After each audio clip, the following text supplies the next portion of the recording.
Alright guys, so today we are going to discuss the menstrual cycle. Now for understanding the menstrual cycle, I am drawing the female reproductive cycle system on the side.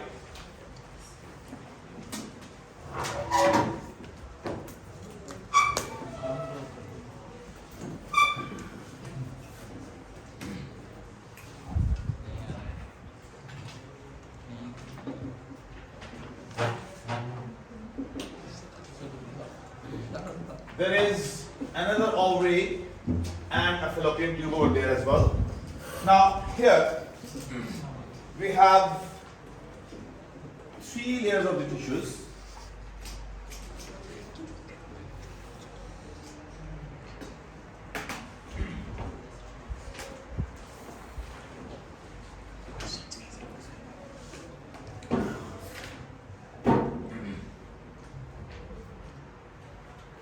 We have 3 layers of the tissues. First of all, the outermost layer of the tissues of the uterus, it is called as perimetrium.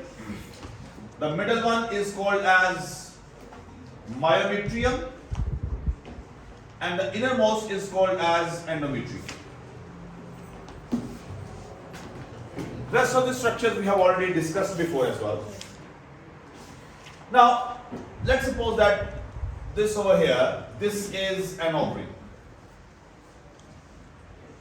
Now I'll be drawing 2 graphs to discuss the concentration of the hormones in the menstrual cycle.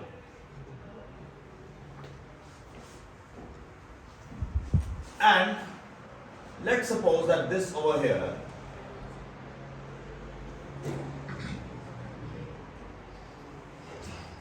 is your brain, and at the base of the brain, this is your pituitary gland.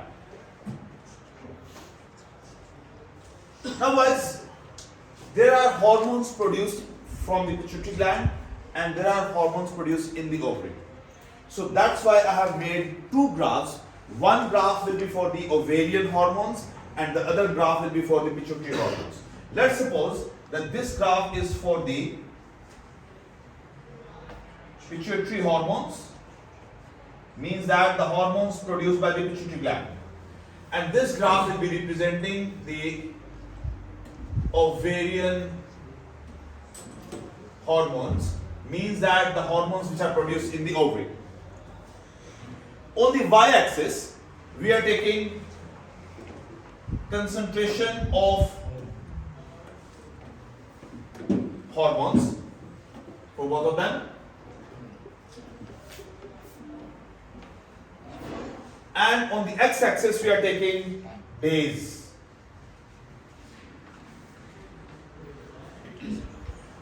Each menstrual cycle on average takes up 28 days. So we can divide it into 4 weeks.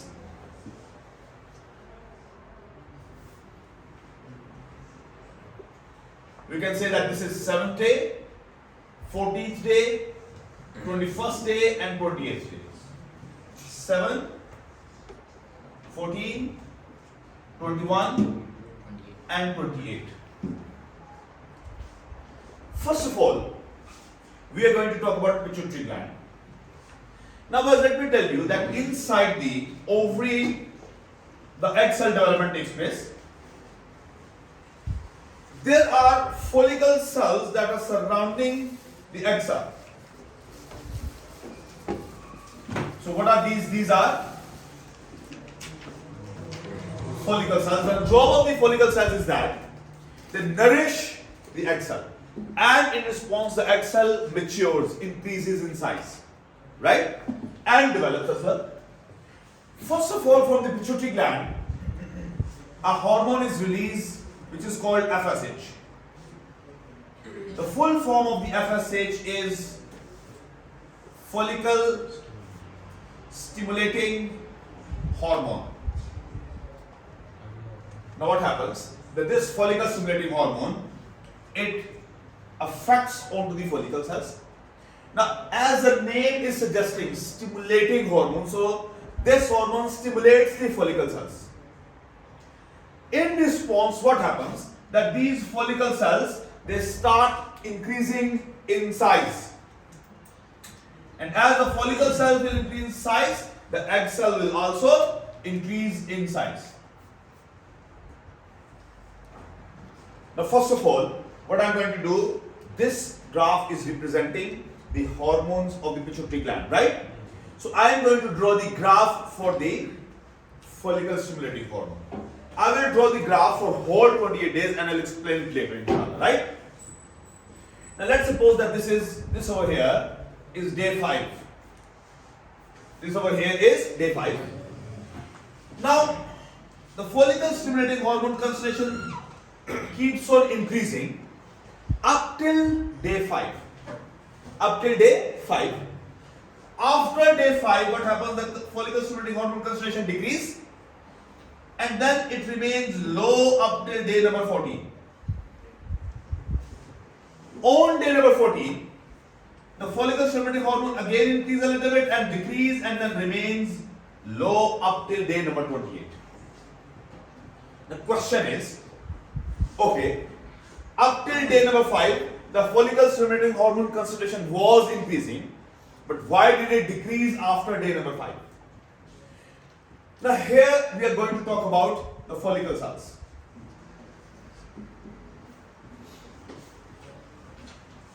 Now I told you guys that the follicle cells, they nourish the egg cells, right?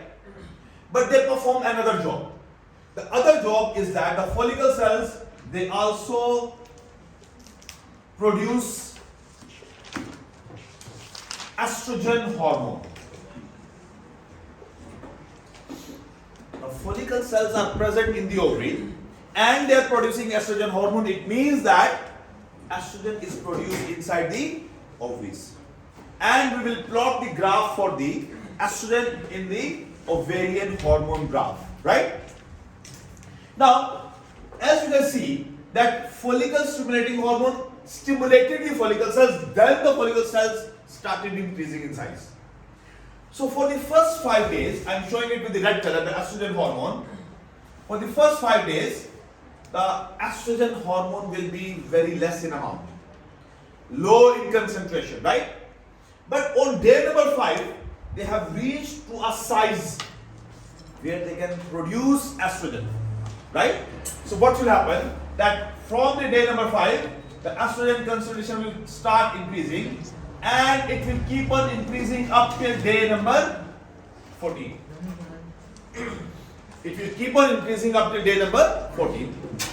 Now let me complete the graph for the estrogen. Its high and low we'll discuss with the explanation, right? So on the day number 14, the estrogen hormone concentration decrease and then it again increase up till day number 21. Now remember that this menstrual cycle we are discussing when there is no fertilization, there is no pregnancy, right? After day 21, again the estrogen hormone concentration starts decreasing and on day number 28, it becomes least or minimum. Why it happens, we are going to discuss it later. Now, as the days will pass, right, up till day number 14, what will happen? That these follicle cells, they will keep on increasing in size because follicle stimulating hormone is suppressed. Now question is why? Now here the question is, why after day number 5 follicle stimulating hormone concentration decreased? Very important point was that the estrogen hormone, it has a negative feedback on production of FSH.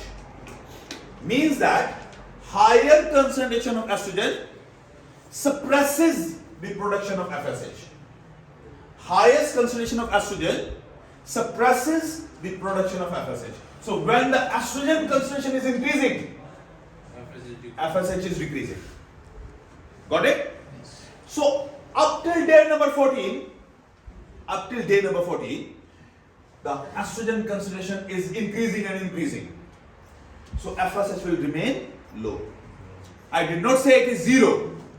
I am saying it is low. But if you observe that on day number 14, it decreased estrogen concentration a little bit. So when on day number 14, estrogen concentration decreases a little bit, so there will be no negative effect, right? For a short period of time, FSH concentration will increase, but estrogen again increased. So again FSH will decrease and will remain at low levels up till day number 28. Understood? Sir. Now, yes. Sir, when do these days start? What's the first day? We'll talk about it. I'll explain at the end, inshallah, again. Right now we are just concentrating on the concentration of the hormones. Right? I will explain that thing later, inshallah. Next thing wise, that what is happening, that this egg cell is keep on increasing in size, and follicle cells are also increasing. Right? And on day number 14, the egg cell is completely mature now. The egg cell is completely mature now, and follicle cells, they were on the maximum size. Now this is very important point was I'm going to tell you. This over here is the highest concentration of the estrogen.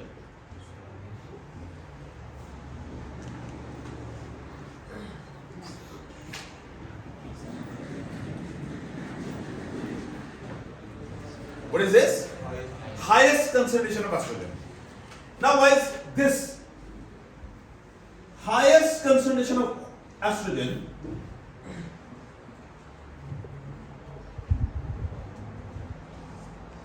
it has a positive feedback on production of LH hormone. Now let me tell you, from the pituitary gland another hormone is produced. That hormone is called LH. The full form is luteinizing hormone. Let me mention over here.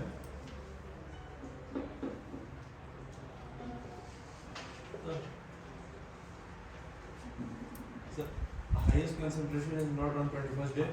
No, over here. At the day number 14, that's just minor anomaly in the graph, right? But you see, when first highest concentration when it reached, at first when the highest concentration was reached of the estrogen, that highest concentration had a positive feedback on the production of LH. Now luteinizing hormone is the hormone that causes ovulation.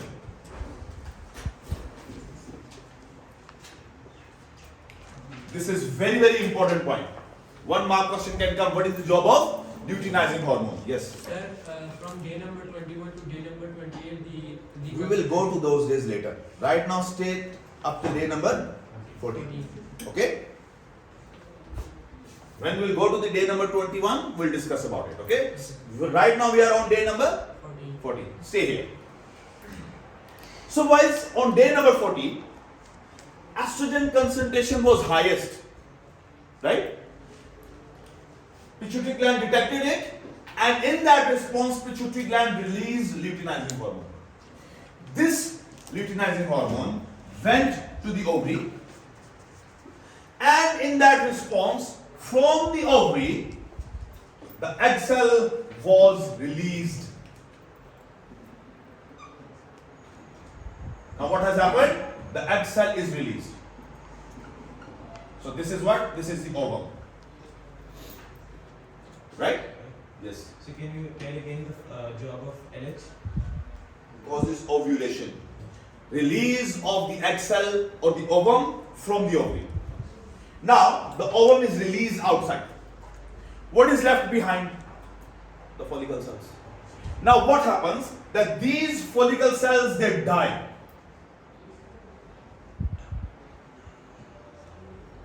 So, what are these? These are dead follicle cells.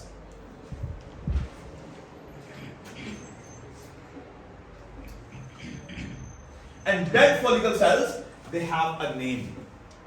They are called as corpus luteum. Now this word corpus, it simply means dead body. From the word corpse you have learned in English, right?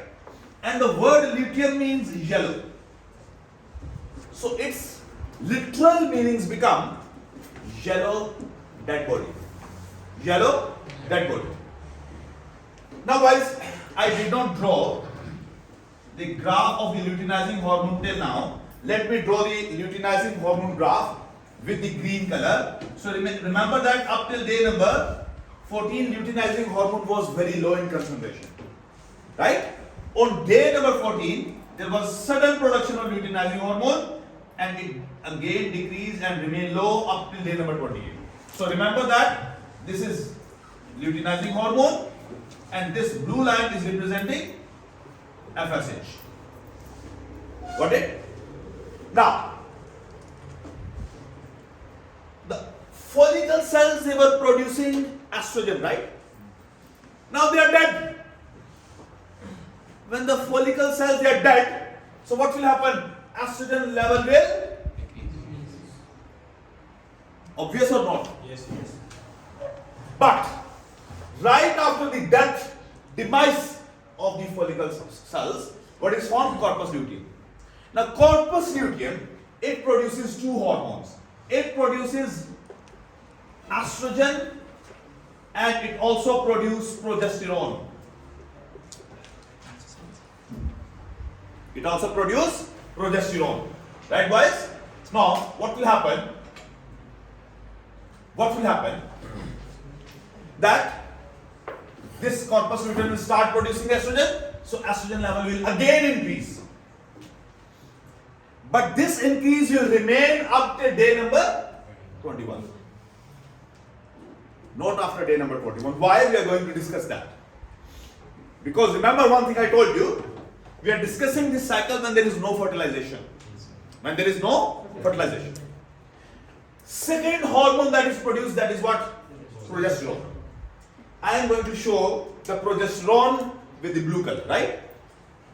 So up till day number 14, the progesterone levels were low because it was not being produced. Right? But on day number 14, when we got the corpus luteum, progesterone levels will start increasing. And they will reach to the maximum concentration on day number 21. Right?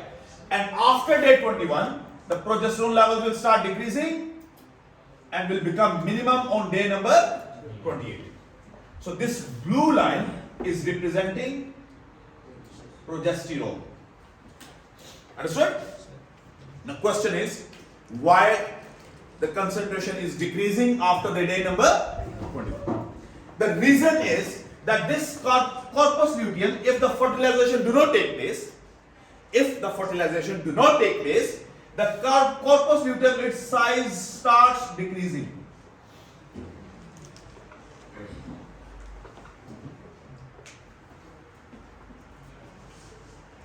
When the factory will become smaller, the product will become lesser. Obvious or not, right? So corpus luteum starts decreasing in size.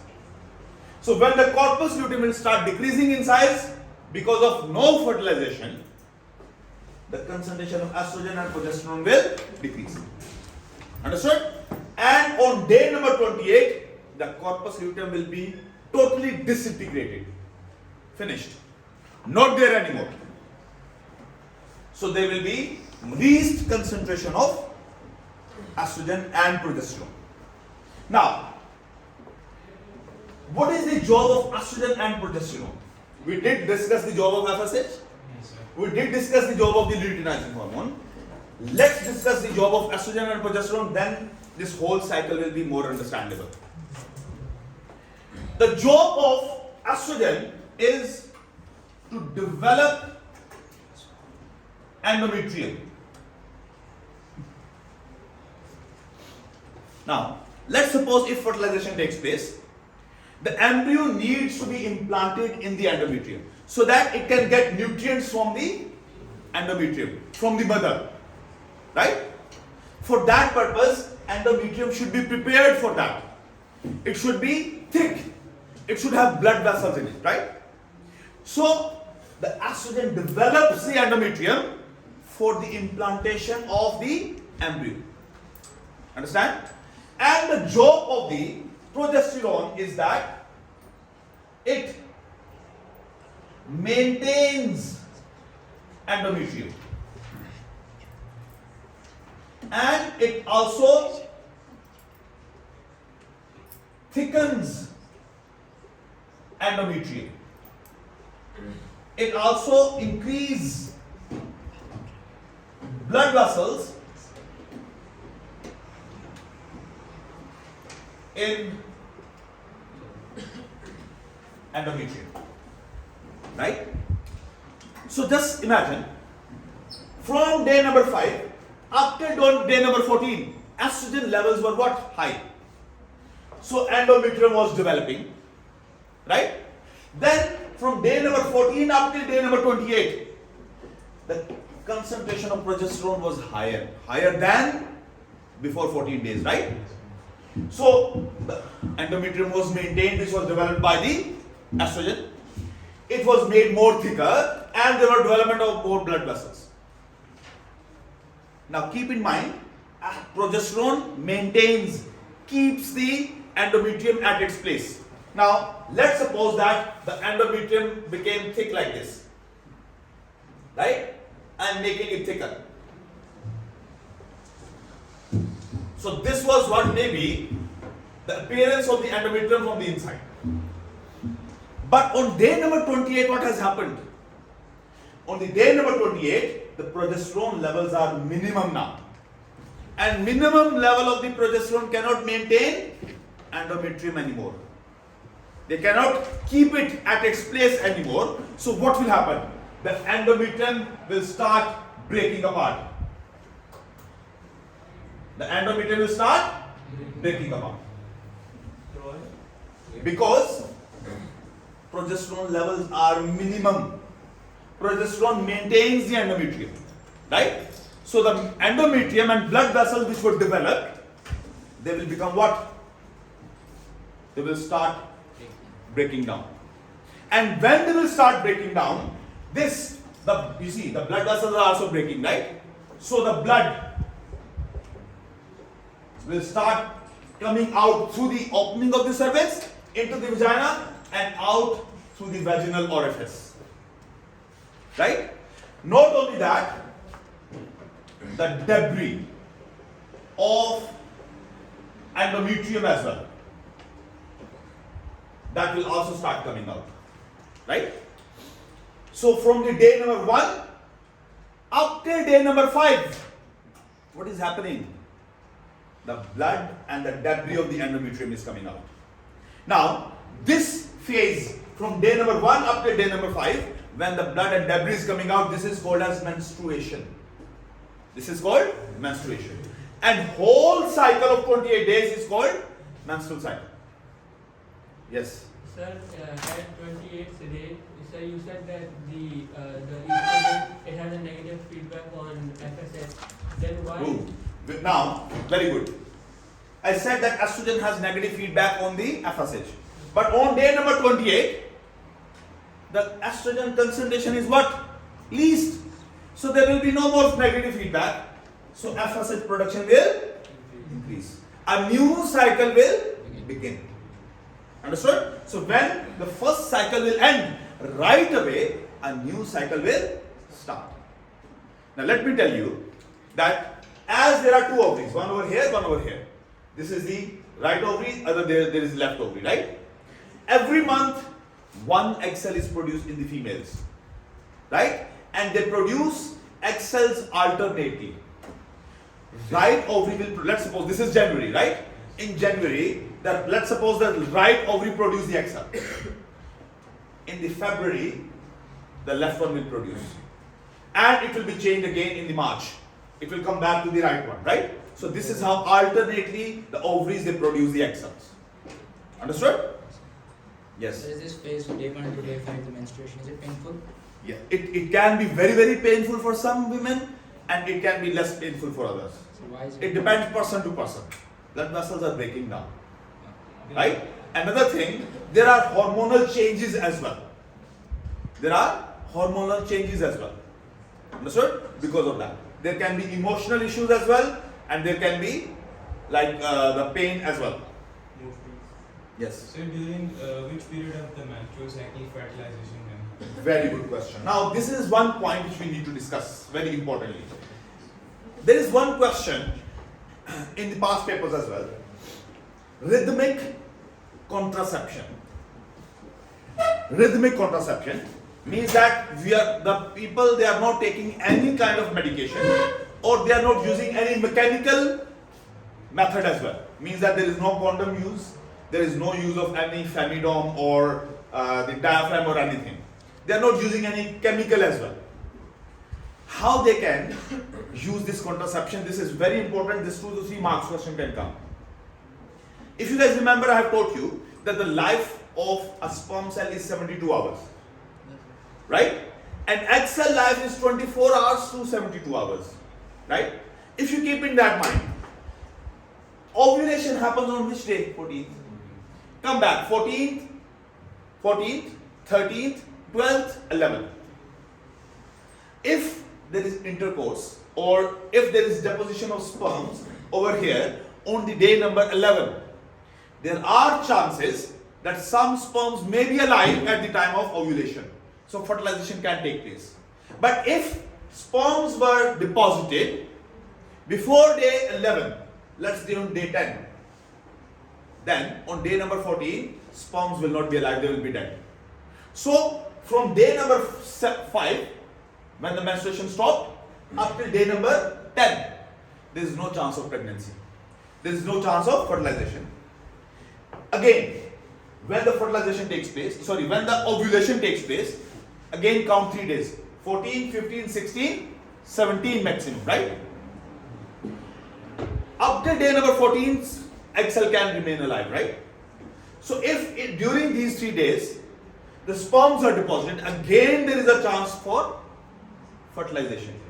So from day number 11 up till day number 17, if there is no sperm available, there will be no fertilization. Understood? So the safe period for that in that case is from 5 to 10 and then 17 to 28. Understood? So this question, if comes in the exam, you can answer it like this.